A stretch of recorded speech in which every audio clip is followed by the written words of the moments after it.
Salut à toi, jeune entrepreneur. Bienvenue dans cette nouvelle vidéo. Non, ça va, j'arrête mes intros pourris, hein. Si tu veux faire de l'argent avec moi, non, allez, c'est bon, j'arrête. Avant de commencer cette vidéo, je tenais à tous vous remercier. On vient de passer les 500 abonnés sur la chaîne. Franchement, c'est trop cool. Encore merci. Merci pour tous vos commentaires, tous vos likes. Franchement, ça fait super plaisir. Je tourne cette vidéo le 6 septembre. Donc tu vois, il y a quand même un petit décalage entre la publication des vidéos et au moment où je tourne les vidéos. Donc ça se trouve que quand je sortirai cette vidéo, on sera beaucoup plus. Ou peut-être pas, on verra bien. Donc aujourd'hui, je commence la fabrication de mon escalier. Là, je te montre ça tout de suite.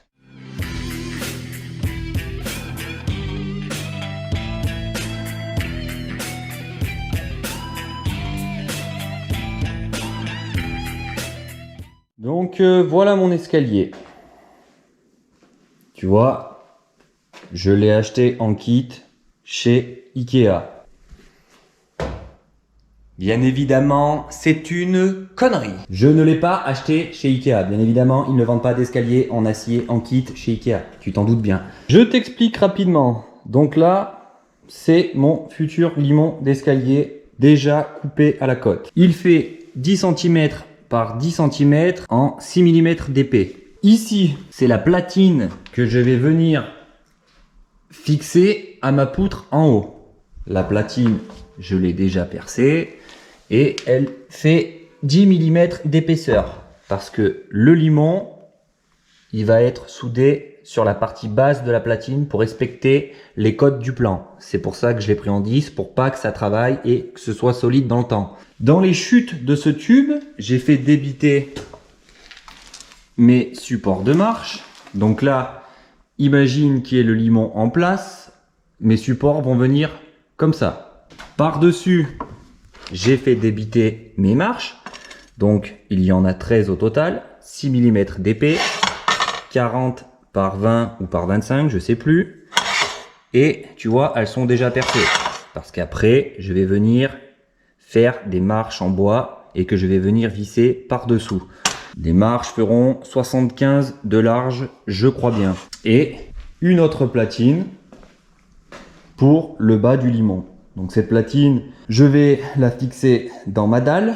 Mais tu vois, vu que j'ai cassé la chape et que c'était pas prévu et que tout ça, je l'avais fait débiter bien avant, j'avais stocké tout ça dans mon garage. Si je fixe mon limon en bas sur ma dalle, ça me change toutes mes cotes et plus rien n'est bon. Donc il va falloir que je vienne rehausser là, que je vienne couler un bout de béton pour rehausser à la hauteur de la chape d'origine pour être bon dans mes plans. Si tu as vu la première vidéo de la chaîne, quand je te fais visiter la maison, à un moment j'ai mis la photo d'un escalier, quand je dis que je vais fabriquer un escalier ici. Cet escalier, c'est moi qui l'avais fabriqué. Donc cet escalier se trouve dans mon immeuble, parce que je suis propriétaire d'un immeuble où j'ai 2 appartements locatifs et je suis associé avec un ami pour ce bien-là. Et à l'époque, vu que c'était une vieille maison que nous avions divisée en 2 appartements, nous avions été obligés de créer un escalier. Et une personne nous avait fait des plans bien spécifiques par rapport au code qu'on avait dans cet immeuble pour la fabrication de l'escalier. Et ce qui est top, c'est que les codes de l'immeuble sont exactement les mêmes que ici. Donc, je me suis servi exactement du même plan. D'ailleurs, je te mets le plan à l'écran.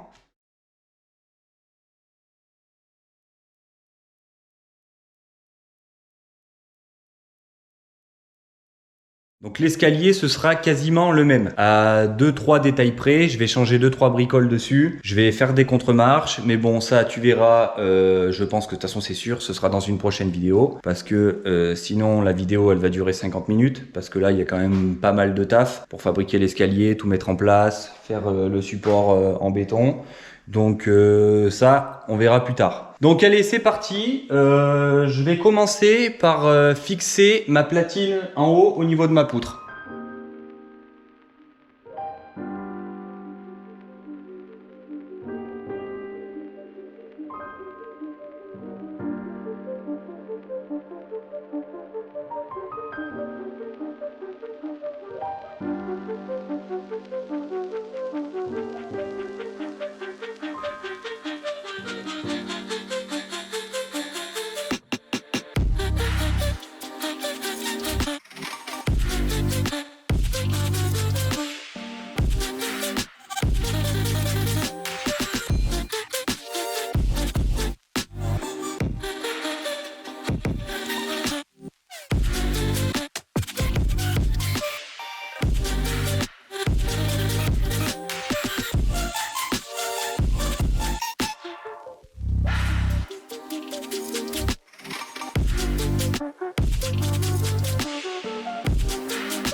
la platine est installée. Donc, tu as vu, je l'ai pris en sandwich. J'avais des chutes de tôle en 10 mm.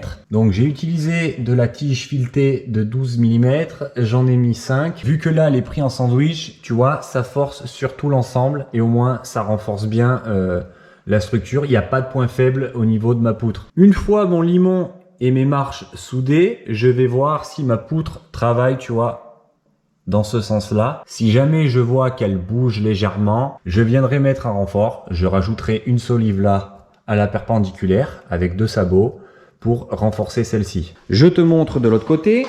Donc avec mon frère, j'ai mis en place mon limon tout à l'heure pour voir comment que ça tombait. Donc tu vois, mon limon arrive à ce niveau-là. Je mettrai des bouchons sur chaque vis parce que là, si tu as le talon qui vient taper, ça va gratter. Je t'avais dit que je devais rehausser au niveau de mon sol. Tu sais, vu que j'ai cassé ma chape et tout, pour que je tombe bon sur les plans au niveau de l'escalier. Et ben en fait, pas besoin. J'ai mis en place mon limon avec mon frère tout à l'heure pour voir comment on tombait si je le plaçais, si je plaçais ma platine directement sur la dalle. Et en fait, on tombe nickel. Toutes mes marches sont bien de niveau, donc impeccable. Le seul truc que ça change, c'est que ma première marche de mon escalier, au lieu qu'elle soit à 16 cm de hauteur, elle ne sera plus qu'à 10 cm. Et franchement, je trouve ça limite mieux que la première marche soit plus basse. Donc maintenant, assez parlé, je mets à nu le limon, les 2 platines, je mets ça en place et on soude tout ça. Allez, c'est parti.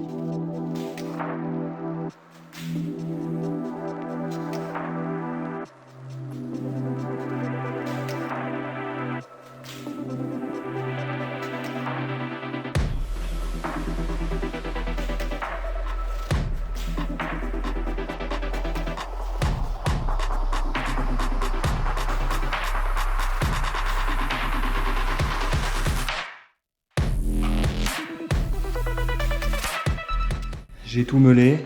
Bon, le limon, normalement, t'es pas censé le meuler entièrement. Mais moi, j'ai des problèmes psychologiques. Et grâce à ça, je dors mieux la nuit. Donc c'est pour ça que j'ai préféré mettre à nu toute la longueur. Là où je vais venir souder mes marches. Je vais venir souder une patte au milieu du limon pour venir y mettre ma masse. Pour pouvoir souder. Parce que là, tu vois, c'est 10 par 10, la masse, je peux pas la mettre.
Et voilà, le limon est soudé. Et là, tu dois te demander pourquoi j'ai soudé mon limon alors qu'il n'y a pas les marches dessus. Tout simplement parce que, voilà. Allez, ciao! Non, je t'explique rapidement. Comme tu sais, j'ai déjà fabriqué un escalier. Et sur le premier, j'avais fait exactement la même chose. Je préfère venir souder mon limon avant qu'il y ait mes marches dessus. Déjà, pour une question de poids, parce que ça pèse quand même assez lourd. Dans un second temps, parce que là, tu vois, maintenant qu'il est soudé, il est fixé au sol, il est fixé en haut. Donc, quand je vais venir souder, ça va déjà limiter la déformation. Sachant que quand je vais venir souder mes marches, je vais pas partir d'en bas, marche par marche, jusqu'en haut. Je vais souder une première marche en bas, souder une en haut. Tu vois, tout ça pour répartir la chauffe du limon. Parce que si tu soudes au fur et à mesure en montant, en chauffant, ça va te le déformer. Et moi, je ne veux pas que ça le déforme. Et j'avais fait ça pour le premier et je n'avais pas eu de soucis. Donc, voilà pourquoi. On va s'arrêter là pour cette vidéo parce que je n'ai plus de gaz. Oui, il faut que j'aille changer ma bouteille de gaz. Je pense que la vidéo est déjà assez longue. Si tu as kiffé cette vidéo, n'hésite pas à me lâcher un petit like. Si tu as des questions, comme d'hab, en commentaire. Si tu veux voir la suite de la fabrication de cet escalier, n'hésite pas à t'abonner. On se retrouve dimanche prochain à 10 h. Ciao!